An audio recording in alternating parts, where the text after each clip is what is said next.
The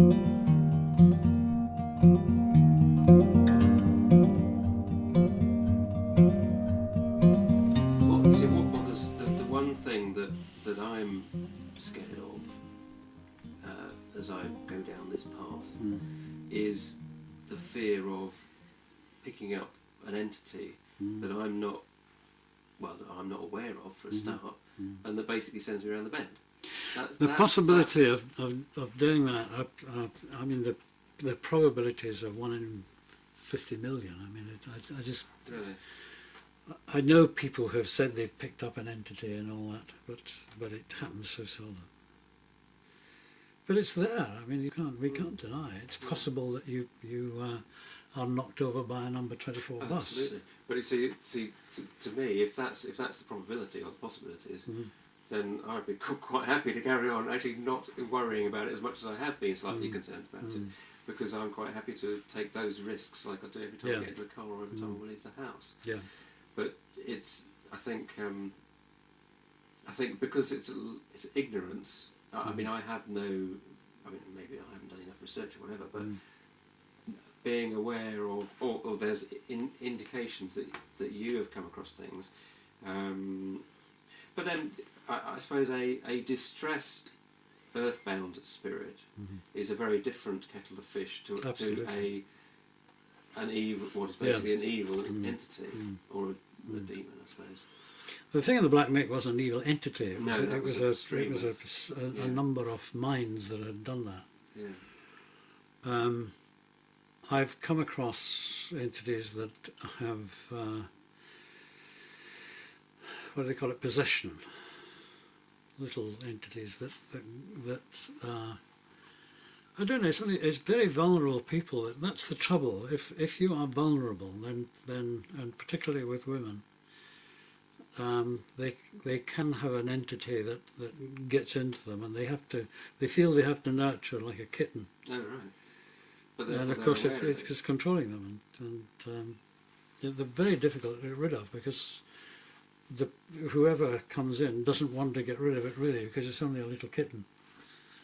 But they realise just what it's doing to them, and you have this tremendous fight between the will of the entity to stay there and the will of the person to think she wants to get rid of it, but is afraid to, because it might come to harm.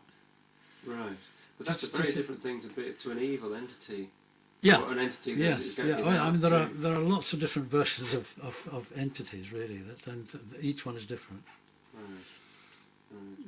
The only answer, and you know, I can't.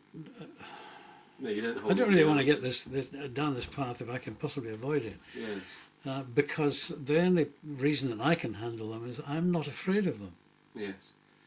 Not at all. Not since I've been. Yes, because that's the biggest fear. Well, of death. Course. Yes, of course. So any fear, anything that actually comes in can only threaten you with death as a fear. And hell doesn't exist. No, exactly. And hell was created by chaps to frighten other people. Yes. So I don't have any fear of it, and I don't find it difficult to handle. If I was frightened of any of these things, I wouldn't touch them with a barge pole. Right. Because that is the best way to get unhinged. Yeah. Quite. So, well, maybe that's the lesson. That's why I am. Maybe I just won't go anywhere near any of these things. Maybe that's the point. Yeah, I think the safety valve is that you become aware of concern or fear, and if you become aware of either of these things, you have to back off. You just get away. It's not your job. You just get away. Yeah. Yeah. That's it. And that's the advice. That's it, isn't it? Really. That is it on that. Yeah. No, that's fine. But you see, if we're going back to the original point, which we can now start recording on, is if I wonder if we could just move the Plymouth and Cornwall yellow pages and just swap it with something else. Black just a file, just yeah.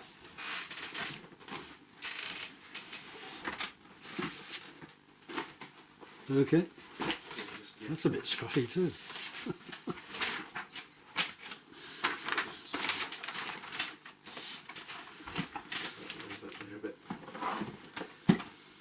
They'll just say he's got a scruffy office. Everybody's got stuff to office. Okay, yeah. Given that, yeah, we don't want to go down that route that we just talked about, but if we have a program that's, you know, as I say, dowsing, people are going to pick up their bent coat hangers and go out there and try it.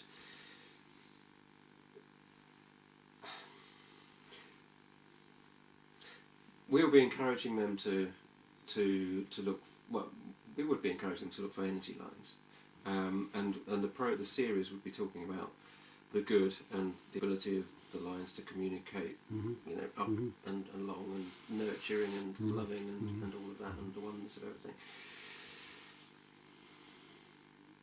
But mankind being what it is, some bright spark's going to think, oh, I can do other stuff with this. In which case that we can't be held responsible for that. I mean, we have to put some kind of, no, I don't know what we do about that, maybe we just ignore that. But if those that come into, we just have to say, I think we just have to say that if at some point, that if you feel uncomfortable doing it, you just don't do it. This is all you can say. Yes. Yes. If you feel at all uncomfortable, then don't do it. Yeah. If you are dowsing energy lines and anything at all about the energy or the feeling from it or the feeling of the place makes you in the slightest bit uncomfortable, or if you have any fear at all, and you stop, it's not your job. There are other people who can handle that. Just back away happily and go on with the other part of the work. But don't try and get through your fear or your need to know unless you've had some experience and or you're with somebody who's quite capable of handling it. That's really what it's. That is, isn't it? Really? Yeah. Just take the normal precautions you would take when you're walking a plank across from a boat to a harbour. Don't wobble off. Don't wobble off. Yeah. Okay. I mean, that really covers the things that go bump. Yeah. Now, so what about your work then with earthbound spirits?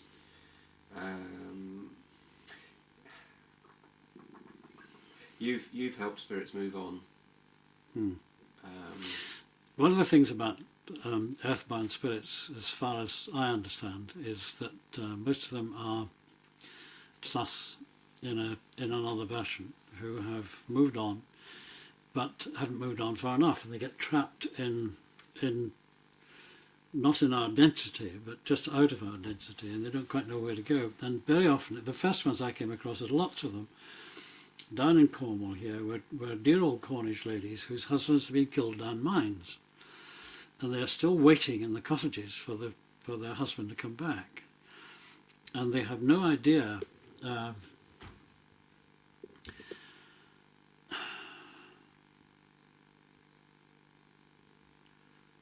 These are the old girls who are left and have gone over. Yes, and they are still waiting for the husband who's disappeared. And they forget how to move on, and they have no way of doing it. And what we have is we call them the helpers, because there are, and one of the things about dealing with entities, they can be any age, so they can talk any language. And 17th century Cornish I couldn't understand. I wouldn't know what they were saying. We have to communicate in some sort of way. We don't actually use voice, but the communication is helped by... I came across it moving between spirit guides once, and it was a crowd of sort of bubbles of energy of different colours, and they were all communicating with each other in all languages and all time. Very, very happy, very joyous bunch. And they are the communicators, and it's possible to get in touch with them, and they come down and they have all language at all time, and they can explain to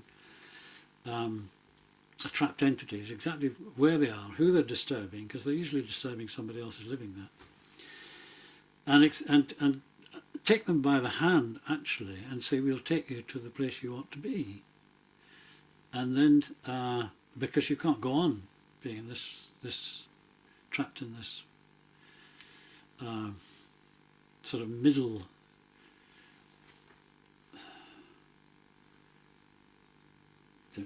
middle land, if you like, where you're frightening the people who live there, and you're not doing yourself any good because you don't know where to go. So we get these people, these helpers down, and they explain. And usually these dear old girls, when they understand their position, they go off without even saying goodbye, and they just sort of whoosh, disappear. And you can actually dowse. They are an energy form, so you can dowse for the energy form. They know, because you've dowsed, and you can actually approach them, and you can feel their energy form, and they know. You know they're there, and that's when they start communicating. Usually they are desperately lonely, and they're desperate to communicate, and most of them try in one way or another. They either move something, like a poltergeist, or they make a noise, or they make a bump, or they press down on a blanket. They summon up enough energy to impinge on our physical senses, one of them. Sometimes they create a terrible smell, and the people are very apologetic about sorry about the smell, and we can't smell it. But it's only a way of, and very often, of course, young kids who are very susceptible to this sort of thing. The poltergeist movement is for God's sake, I'm here, will somebody help? They are really desperately lonely and very unhappy, most of them. And it's a great privilege, actually, to be able to help them to move on. What they must never be, as far as I'm concerned, and that's sometimes that happens with the normal exorcist, they are banned with bell, book and candle, and I think that's so wrong, because they're completely innocent spirits.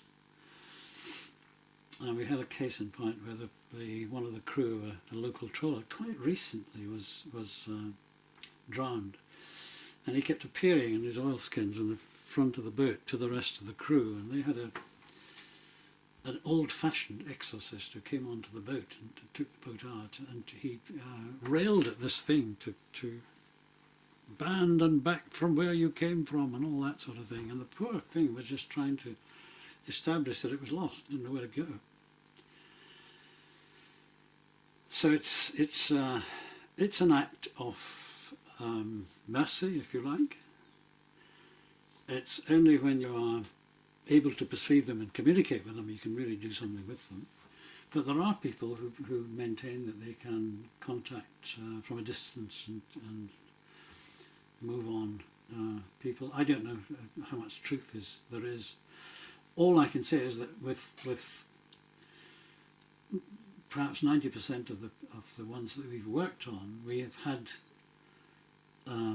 confirmation back that there is no more disturbance, and that's all I can go on. Some of them are very advanced. Did we talk about this? Well, we talked about. I'm not sure whether. Yeah, we did talk about this morning about the fact that. Yeah, some of them actually come back voluntarily, but they normally never intrude because they're not in fear. They're absolutely in control of themselves. They don't want to intrude on us, and they understand not to intrude. So you tend to find that those that are intruding, as you say, actually are intruding because they want help of some kind. They need to communicate. Yeah, communicate in some way. So what I don't quite understand is, maybe I do understand because they are not so advanced. I'm just thinking back when I was talking to the guardian of the stones at Tralek. I mean, he was I don't know, he was an ancient spirit, but of course if he was more advanced, then he would. Well, sure. There would be no problem communicating. He says, "I want a holiday. I want to go out down to that stone and do a bit of guardian." Yes, guardianing. So therefore, there's no problem communicating. Yeah. But of course, with a trapped soul, then they're still communicating. They're still trying desperately to make themselves felt. But in the old language, in their language that they have when they're on this earth. That's right. So, right. Yeah. We had one lovely case. There's a pub somewhere beyond Plymouth, and the guy quite belligerently, the pub owner, phoned me up and said, "I don't believe any of this rubbish, but will you come on? I'm losing staff." And when we went along there, he told me this story 3 times. These pint pots with a handle, he had them on hooks on the top, and 3 times, just after the lounge bar had emptied, he was just sort of cleaning up, and 3 times the glass came down there and exploded and blew all the glass over into the... Nobody was hurt. There were some other people who saw this thing happen, and there was 2 or 3 of the staff who were getting really worried about it. And he was quite worried actually, but he said, it's nonsense, don't believe any of this, but just for the staff's sake.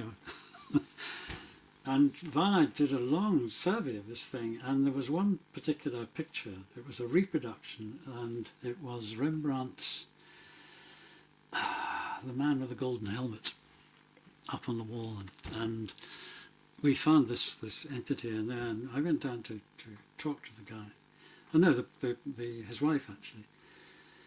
And I said, I think there's something, I'd like to take this picture away, I'd like you to take this thing. And she says, nobody will touch that, nobody will dust it, nobody wants to pass it on the corridor. And we found this lovely entity of someone who's, I don't know, it was 18 something, I think. Dates are very vague, I'm not very good at that sort of thing. But she was there, and she had been pregnant, and her child... No, she died and left a child there, and she was staying there because she thought the child was still there. And we managed to release her, and no more pint pots were broken.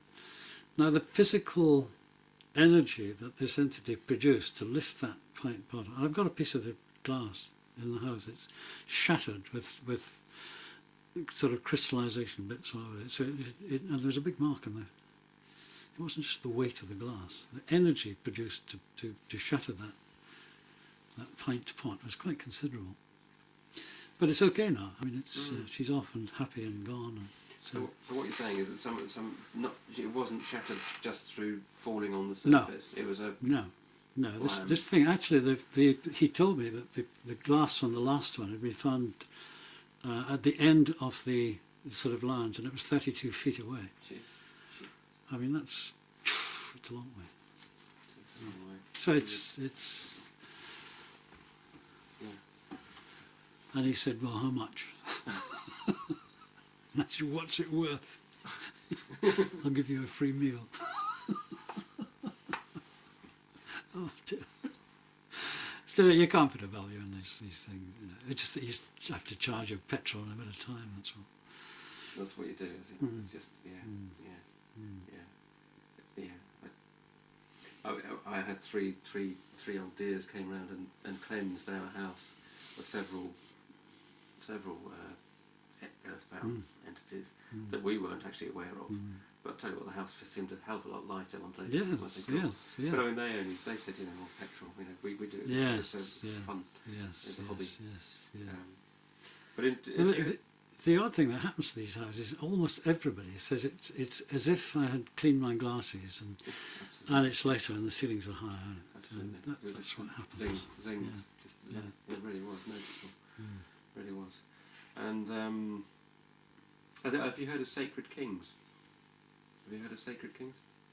Well, you've heard of May Queens, obviously. Well, Sacred Kings were apparently young men that were basically cut up as human sacrifice in order to guarantee the harvest.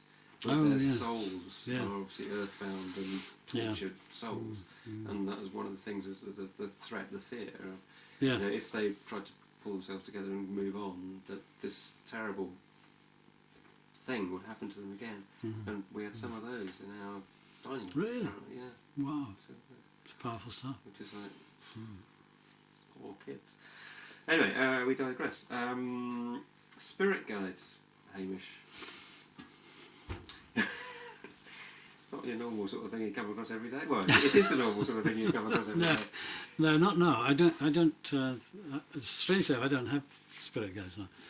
I think I went through a process of being guided, and was progressively moved on to various different people to learn different lessons. That's all. And that's what I didn't quite understand. I read through it when I first read the book a couple of years ago, and I thought, well, fair enough. And then I was reading it again recently and thought, I don't actually understand what you mean here, because what I didn't understand was, were you Were they with you? Were they with you, or were these dream contacts? Can't be sure. It felt as though I was in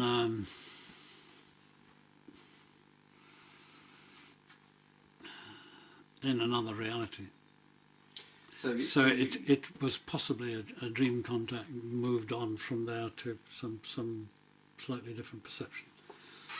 But so where were you when you would when you first saw the Chinaman? What would you do? Would you be up and around during the day, or would you be sitting? He would. I'm trying to think. It's a long time ago since the first Chinaman. I think it was. It was when I was practicing dowsing in that room. Actually, I was aware of laughter. Okay. Right, that's right. Sense. That's what it was. And then and I thought, this is odd, because I was doing the things you do. Yeah.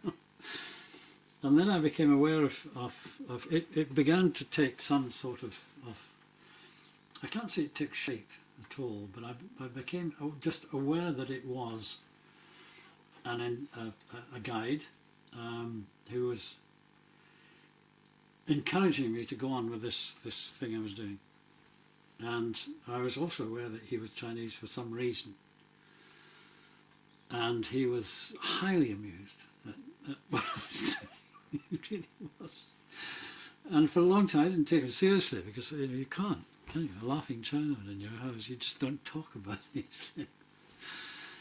And it was the time when he came in very, very sober and pro-faced that I thought there was something very serious wrong. He just took me up a sort of thing and then said goodbye, and I went into another stage, and this guy was like he was like a very aged Picasso. But again, while you were in that sort of altered state of consciousness, while you were dowsing, effectively, no, I wasn't dowsing. No, that was just an altered state after I had been dowsing. Yeah. So you were at rest, sort of. Yeah. Yes. Yeah. Yeah. So the feeling that you go up, as you described, that the ex-physicist had identified with you as going into this sort of almost Buddhist state of realization. Yeah. That stays with you for a little while after you've dowsed, does it? Yeah. I mean, this extraordinary thing with the Picasso man was so it was so clear. I mean, I walked along this after coming up, and I walked along there, and there's a huge, great granite chair, and this aged Picasso with a cloak, sitting, looking like a upper balcony of a theatre. And he looked at me as if I'd crawled out of an apple. I mean, I just felt awful.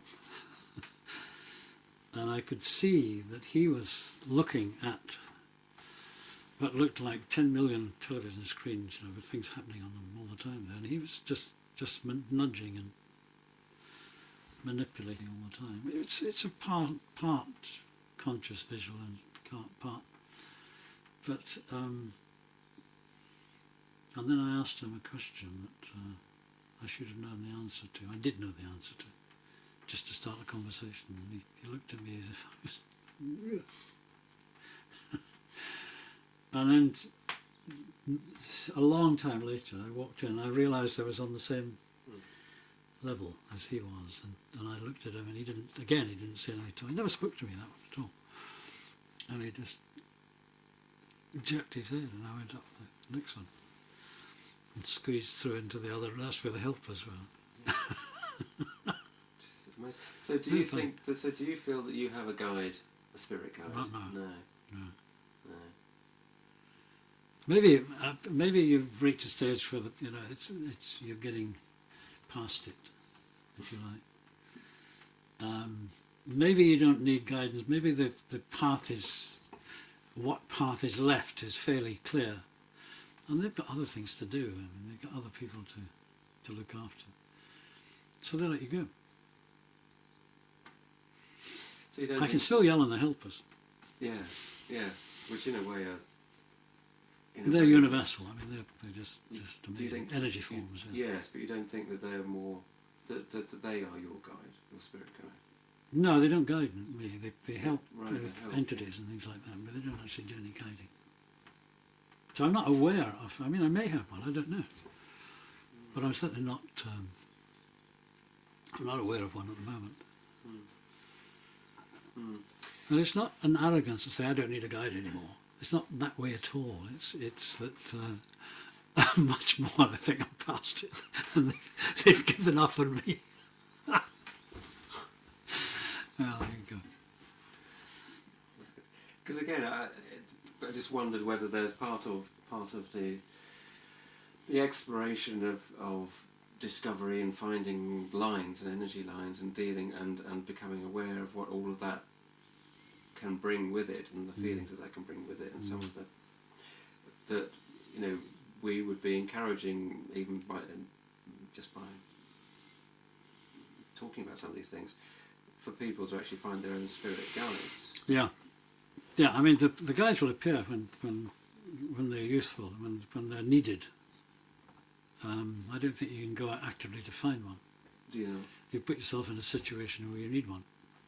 So you stress yourself, or you open yourself to the possibility or whatever, and then they'll turn up.